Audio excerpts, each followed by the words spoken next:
everybody, and welcome to our YouTube channel, Relationship Builders Forum. My name is Amara. And my name is Gospel. Now, if you are new on our channel, we just want to bid you a warm welcome. We want to ask you that you kindly hit the subscribe button, turn on the notification bell so you know when we put content out. And to all our returning subscribers, it's always a joy to have you join us every single conversation. Now, a lot of times, as people, right, we tend to focus so much on ourselves. We tend to look at what we can do for ourselves, how we can make ourselves happy. And, in a relationship, sometimes we have to unlearn those things. We also have to give back to our other significant other or our better half. Definitely. And to that effect, today we want to talk about giving your spouse the best you, the best version of you. We want to look at how can you give yourself to your spouse. What is that thing about you that when you give it to your spouse, yes, your spouse will be happy. And that is about you, the total package. Wow. And one of the things you have to give to your spouse is your heart. Your heart. If you're in a marital relationship and your heart is not in it, then you're not doing your spouse a favor. Yeah. For different reasons, people come into relationship. You come into marriage for maybe he's rich or she's rich, and that's your motivation for coming into it. Or you want to be a part of their network. Yes. Or, there are so many reasons. Right? So many reasons. Even if your reasons may not be the right reasons for going into marriage. Now you're married, what do? Give your heart to your spouse, because your heart is where your mind, everything about you is all about your heart. Because if your heart is not in it, if you're not committed to that relationship, a little thing happens, you're threatening your spouse saying, I'm gonna leave you. Is it because I got married to you?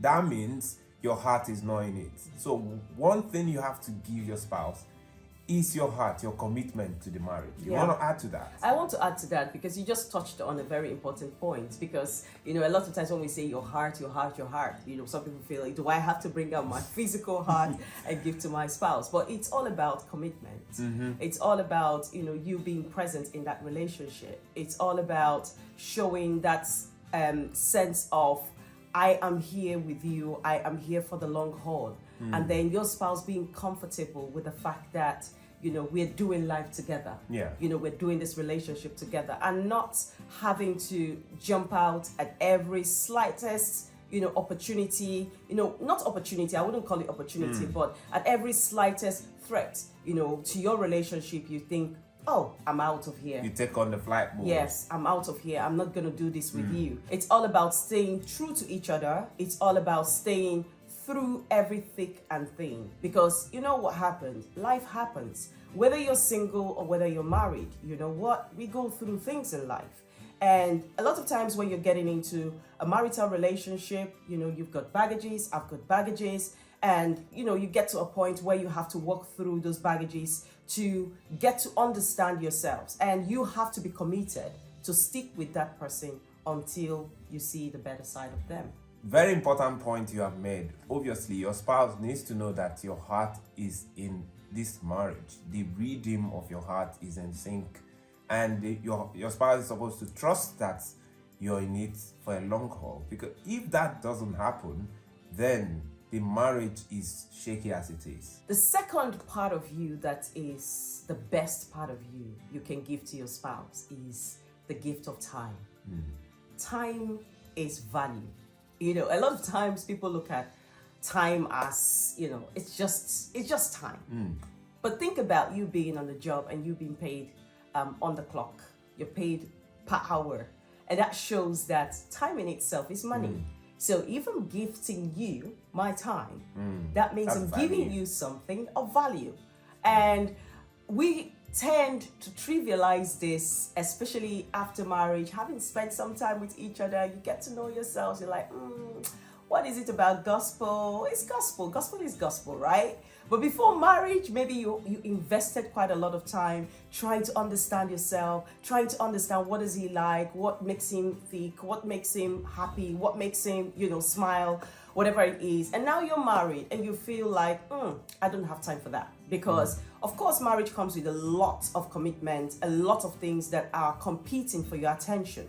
And when you've got children as well, time becomes, of course, very limited. And we tend not to make time for each other. We are no longer intentional about investing time in each other. Yes, I know you see marriage as a project, because as sometimes men think of marriage as a project. Once you're wedded, once you've ticked the box, you move on. Now you're thinking, I need to make money, I need to work hard, I need to do whatever it is I need to do to ensure that these people, this family, this young marriage I've started building is, sufficient in terms of the money and all of those. Yes, it's important to have a level of financial independence. You have to work hard, you have goals to achieve. But you see, your marriage is not done in absence. You cannot marry in absentia. You need to be visible and you need to invest time. Yeah. Every other thing you're doing, they are important, but they are not as important as having time you spend with your spouse. Yes, time is valuable, like we say, and time is the equivalent of life. What that means is when you spend 1 hour with your spouse, you're spending your life with your spouse. See it that way, because once you do, both of you will value your time. We're not saying spend time watching TV and not speaking with each other or scrolling through your phones. You're together, but you're not together. You're together physically, but emotionally and in terms of attention, you're not there. We are saying quality time when all the distractions are put aside and you invest in each other, talk to each other, listen to her heartbeat, listen to the things she's saying, be present when you're present. I like that. Be present when you're present. There's something you said about time. There's a lot that happens, when you spend time just genuinely trying to listen to the other person. You find out that there's quite a lot of struggles that you've been dealing with in your relationship, that if you invest time just listening to your spouse and hearing their hearts and not just what the words are, the words coming out of their mouth, you find that you become emotionally connected at a much deeper level with your spouse. And it takes quite a lot. I mean, it's not something that happens overnight. And some people get bored of listening to each other. But imagine what it would feel like and what it would be like if you're actually communicating at a deep level. That means you said something about a rhythm. You come to a point where you guys begin to think alike, you guys begin to, process things alike. I think I kind of took a little bit of a pause there because I needed it to come out right. But it is really important, really critical. There's a lot of conflicts that happen in relationship that if only couples would spend more time talking to each other meaningfully, those conflicts would be avoided. Leaning on what you just said about spending time together, and you mentioned communication, that takes us to the next thing, which is communication. It is the lifeblood of any relationship. In fact, if you want to sever a relationship, stop talking with the person. Yeah. Stop communicating. Over time, you will discover that you don't know this person anymore because you don't know what's happening in their life, you don't know what they are thinking, you don't know anything. So that's why communication is critical. So spend time communicating with each other. You're at work, you communicate. And when we say communication, we're saying don't come and start thinking or talking about how is the weather, those superficial things. We are looking at deep level communication where you share your thoughts. What are you thinking? Maybe you're thinking about challenges at work, challenges in life as a person. What are you thinking? Those thoughts are the things you need to share with your spouse. Not just the thinking or the thoughts. Share your feeling. Absolutely. Life could be stressful. If you're going through stress, if there's anyone in your life to share with, it should be your spouse. Don't get into the mood of having someone out there you can share everything with and you ignore the person who is closest to you, who is your spouse. Share your thoughts, share your feeling, and share your aspiration as well. Share your vision. I'm thinking of going into this project. Who do I share it with? Is your spouse. share your victories. I don't know if you want to add to that. I can go on and on. Well, yes, I just want to, add a kind of a slightly different perspective to what you're saying, and that's about words. You have communications both verbal and non-verbal. But if we just look at words, because a lot of time in a relationship, we need to spend so much time building each other. Words can break somebody, and words can build somebody up. Just think about the fact that, you're speaking to this special person, this special individual in your life. What words do you speak? Do you edify? Those words, do they edify, or is it breaking down that person? And I think we need to be very conscious about, the language that we use in our relationship, how we speak to each other, even when there is a disagreement. We need to be respectful about how we disagree as well with each other. And it takes a level of maturity, to disagree and agreeably. Yeah. To disagree agreeably. It takes a level of maturity. Yes, absolutely. Because you know what? You can only tell that you actually giving to your spouse when you are speaking words that would build your spouse up and not tear that person down. I get a point, which means giving the best part of you, the best version of you to your spouse is when you speak positive words to your spouse, to encourage your spouse, to support your spouse with your words, even when you feel like giving it to him or her. Yeah. You process this and you think, no, if I do this, I'm not building him up. I'm not giving him my best version. So what's your best version? The positive side of you. Yep. Yes. Absolutely. And this kind of brings us to another point, because you know what? We all are work in progress. We go through life. We didn't all get to this point the way we are right now, like talking and we're saying, our marriage is in sync. Not being scripted. Oh no. We didn't get to this point. There are moments where we had to make mistakes. There were moments where we had to reevaluate, what we did, how we did it, how do we kind of move forward from here. And it brings me to the next point that I want to talk about, and that's around spending time to develop yourself and improve yourself. You know what? You can't just say, this is the way I am. This is how I have always been. This is how I grew up. This is how I was raised. There is always a next level. Just be open to develop yourself. Be open to improve yourself. Be open to be that best version of yourself and bring that best version of yourself to your spouse. We all have got character flaws, things that needs working on. We are not all these perfect and spanking. There are moments where, I know this is not right. This is not good, for my relationship. And it's just about you being truthful to yourself and saying, hands up, I own it, right? This is not good, and I'm going to be committed to seeing myself improve in this way or in that way. Whatever it is in your relationship, you know yourself better.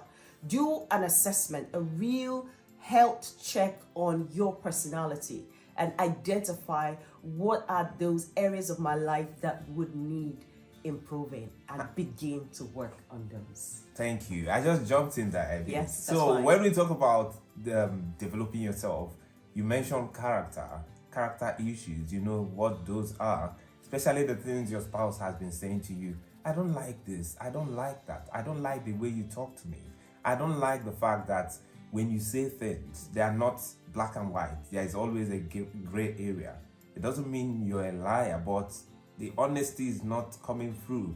I don't like that you're speaking to that guy, a lady, and you're connected to that guy at the office.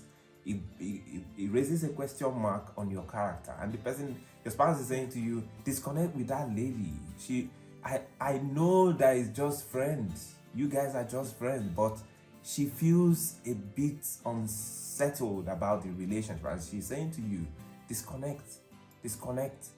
To develop yourself and be the best version of you in terms of character requires you to listen to your spouse as well and take that action, not because you feel you're doing anything wrong, but because you know your marriage is more important than any other thing out there.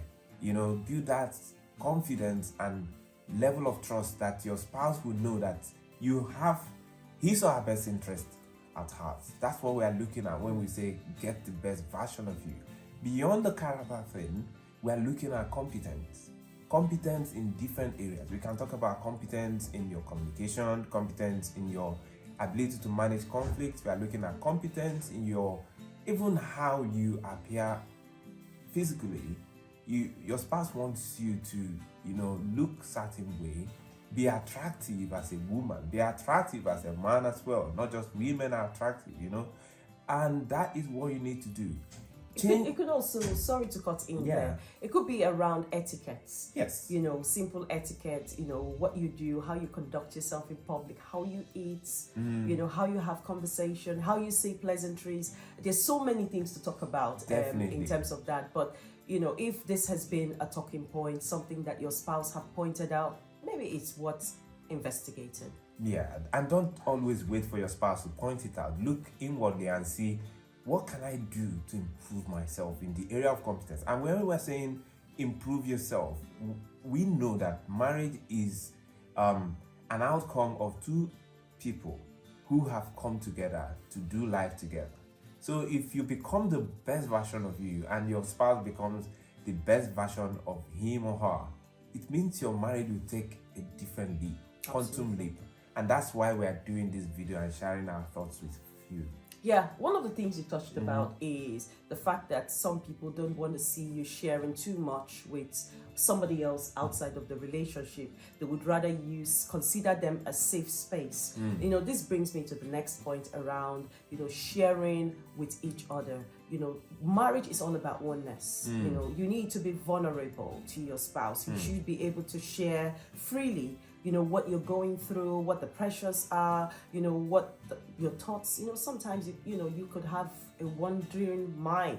It's okay. You need somebody who you would be accountable to, and you need to be able to talk about those thoughts, those feelings to that individual, and that person would hold you accountable for your thoughts, your actions, your behavior, whatever it is. A lot of times people get married to somebody, but they still have this very special relationship that they still want to keep going.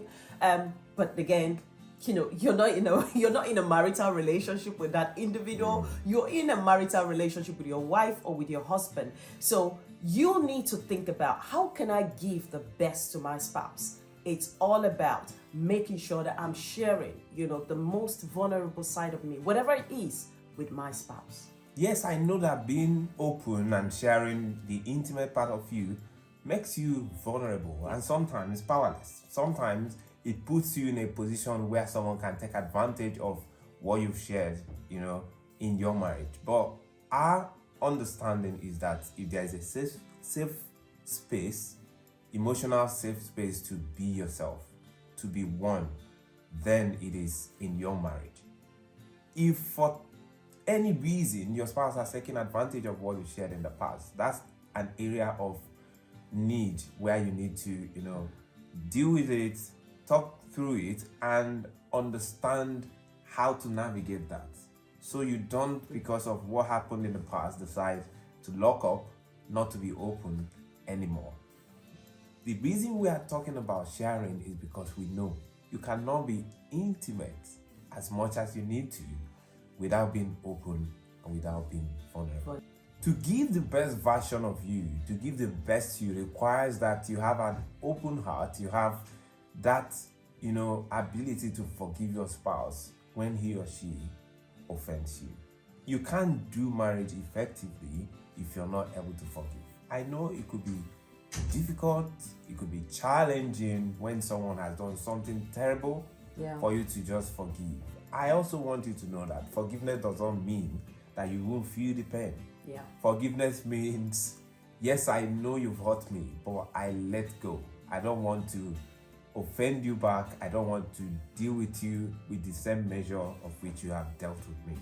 Yeah, forgiveness, I think, is the bedrock of not just a marital relationship, but any relationship. Because if you are close to somebody, we tend to get hurt by the person closest to us. And a lot of times I will always say, I practice, advanced forgiveness, where, what, it might happen. When it happens, I forgive you. You know what?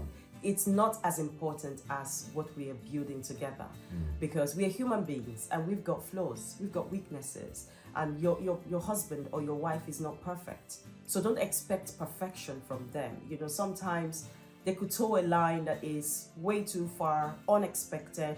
But what do? We forgive. We say, we have a conversation about it. Of course, we express we're not happy about it. But then what do? You don't allow it to fester. You don't allow it to stay on and unresolved. You just resolve the conflict, resolve whatever it is, and then move on.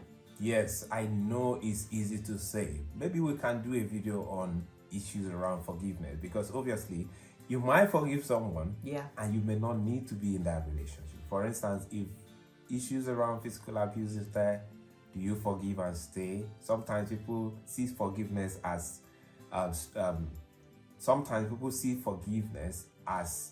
enduring unnecessary pain, physical pain, and emotional pain.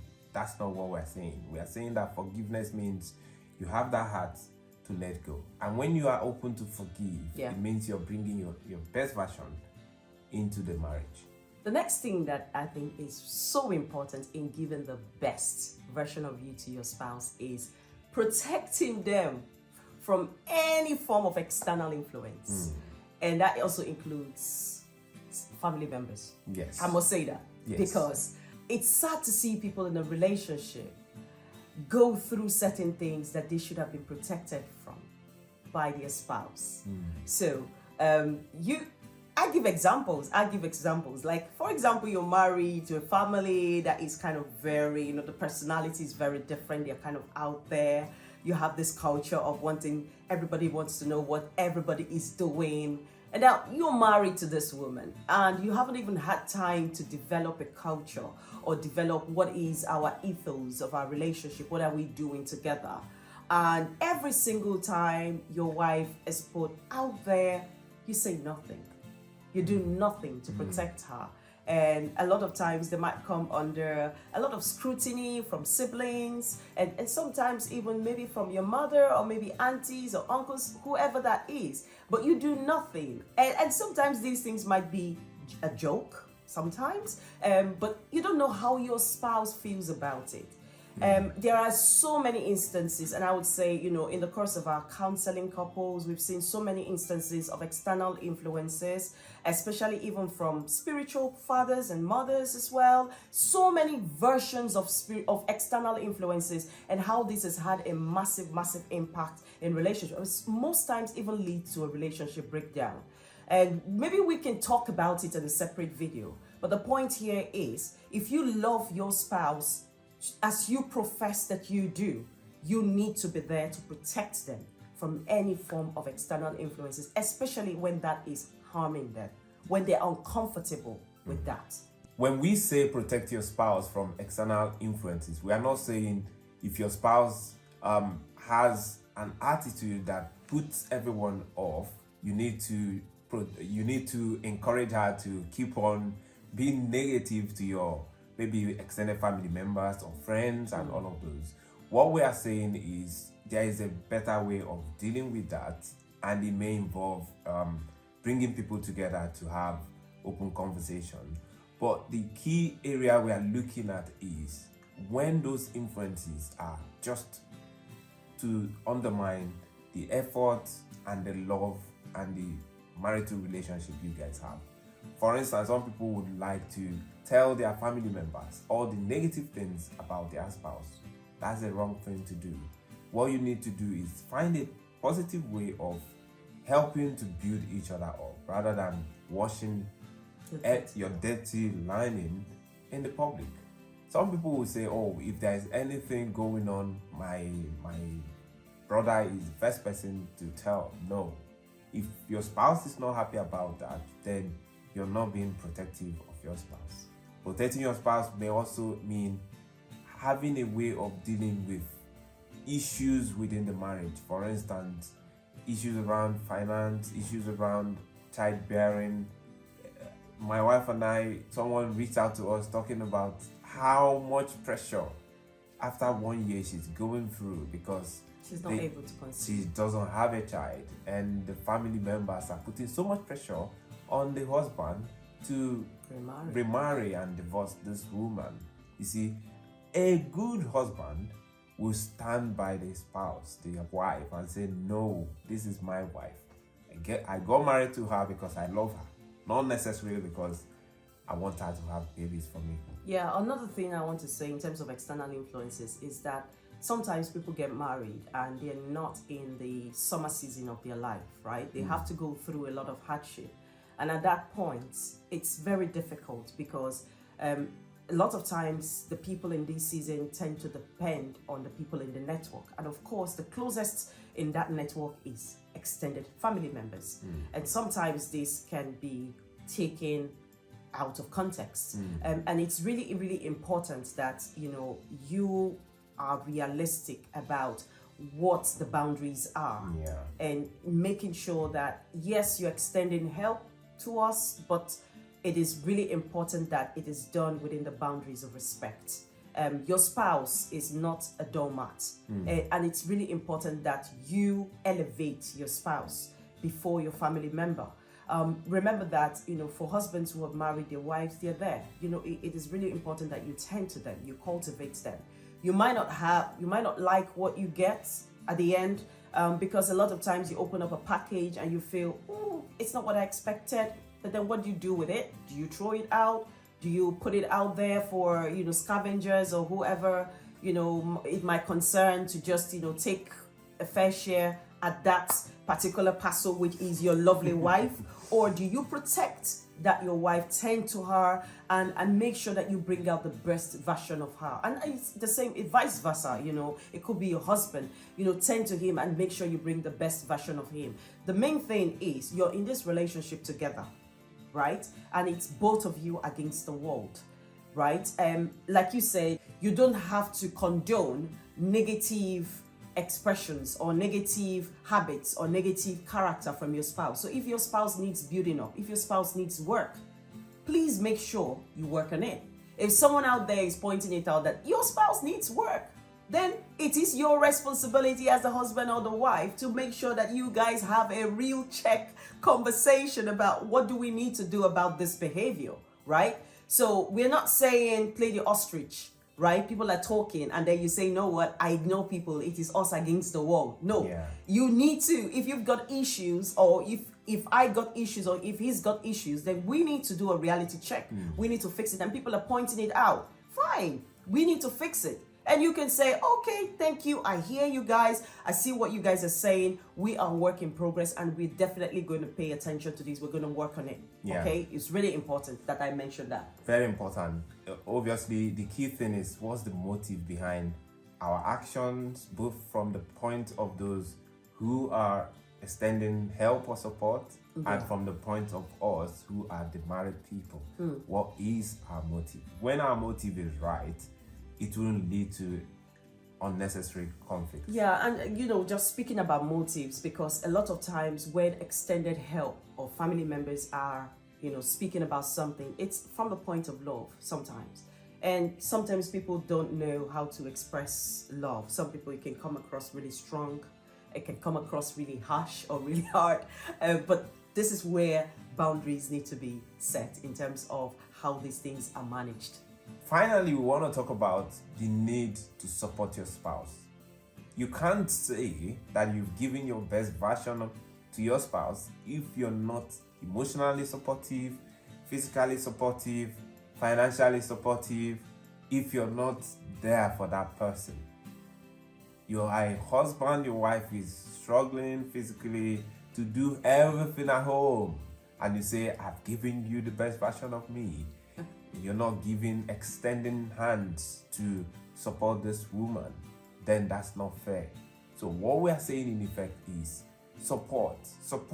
People go through things. Even though we are all married, yes, we are married, but there are times I go through stress at work, emotional issues, and I need my wife at that point. If she says, deal with it, it's your world, it's your thing, then she's not giving me her best version. So what we are saying in effect is be there for your spouse when he or she needs a shoulder to lean on. Be that strong shoulder he or she can lean on. Yeah, we live in a hostile environment, and I must say that because a lot of times people go through a lot of toxicity out there. Your house or your spouse should be a safe haven you come back to. It may not be perfect, but it's just that one individual in your life that you feel like, you know what, I can bear it all, and I can get, some sort of comfort. We can navigate this together. We can talk this through together. We can stick through this together. And it's just like you said, having that reliable shoulder to lean on every single time you come back, and somebody that you can just unburden yourself to. Yeah. So maybe we've shared quite a lot of things here, and maybe there might be some things that we kind of missed out on. And you do tell us, please, on the chat. Let us know, how have you been giving your best version of yourself to your spouse? How have you been giving or doing your best for your spouse or that person you love? We really would want to know about these things. And maybe you've been watching this and you kind of forgot to click the subscribe button and it's your first time. Now is the time to do that. If you can kindly hit the subscribe button and turn on the notification bell so you know when we put content out. And thank you for those who constantly join in on our conversation every single time. It's always amazing to have you guys chime in, and we will definitely see you on the next one. Goodbye.